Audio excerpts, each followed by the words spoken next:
Did anyone else know that paying federal income tax is technically unconstitutional? So there's a guy named Joe Banister who's a former special agent of the IRS, and I listened to one of the podcasts he did recently, and it blew my mind.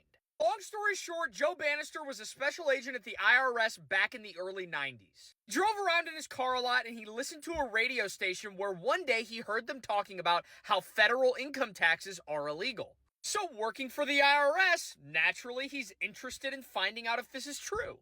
So he goes on to do years of investigating, and he finds that in the actual IRS handbook and the Constitution, federal income taxes are only to be paid by U.S. citizens who are working abroad, not U.S. citizens who are working in the U.S. So he brings all of his findings to his boss at the IRS and asks him about it, and his boss asks him to resign immediately. So he doesn't work for the IRS anymore, but guess what else he doesn't do?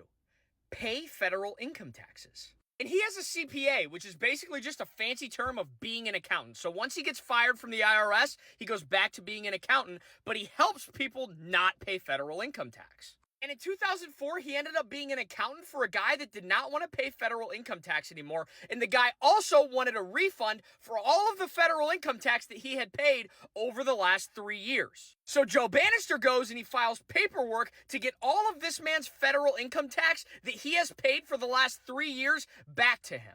And just for doing that, Joe Banister ended up getting sued by the United States government for attempting to defraud the United States government.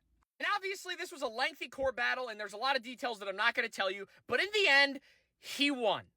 He beat the United States government on paying federal income tax because he was able to prove that there is no law or no part of the IRS or no part of the Constitution that says you have to pay it. I would highly recommend Googling this guy's story if you're interested. He goes way more in depth than I did. It's seriously insane.